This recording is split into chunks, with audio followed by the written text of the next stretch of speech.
বালি ও জমি মাফিয়াদের দৌরাত্ম্য লাগামহীন। গতকাল শিলিগুড়ি ভক্তিনগর থানার আশিগড় আউটপোস্টে গিয়ে পুলিশকে সতর্ক করেছিলেন শিলিগুড়ির বিধায়ক তথা রাজ্যের পর্যটন মন্ত্রী শঙ্কর ঘোষ।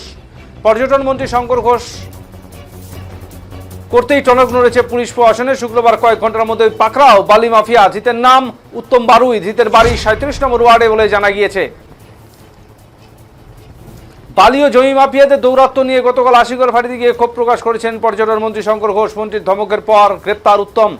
অভিযোগ, বেআইনিভাবে বালির কারবার দীর্ঘদিন ধরে চালাচ্ছিলেন তিনি। সূত্রে খবর, উত্তম বারুই এককালে তৃণমূলের পঞ্চায়েত সদস্য ছিলেন। অভিযোগ, এলাকায় বেআইনিভাবে বালি মজুত করে রাখতেন উত্তম।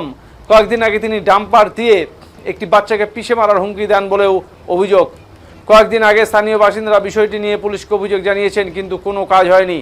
এই ব্যাপারে এবার সরাসরি হস্তক্ষেপ করেন পর্যটন মন্ত্রী। শিলিগুড়ির বিজেপি যুব মোর্চার সাংগঠনিক সভাপতি সৌরভ সরকার সহ বিজেপির কার্যকর্তাদের নিয়ে আশিগড় আউটপোস্টে গিয়েছিলেন শঙ্কর ঘোষ। সেখানেই পর্যটন মন্ত্রী ভক্তিনগর থানার আইসি এবং পুলিশ কর্মীদের দ্রুত ব্যবস্থা নেওয়ার নির্দেশ দেন।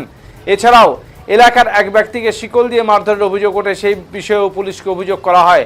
24 ঘন্টার মধ্যে গ্রেপ্তার উত্তম বারুই। অপর মারধরের ঘটনায় তদন্ত চলছে বলে জানা গিয়েছে।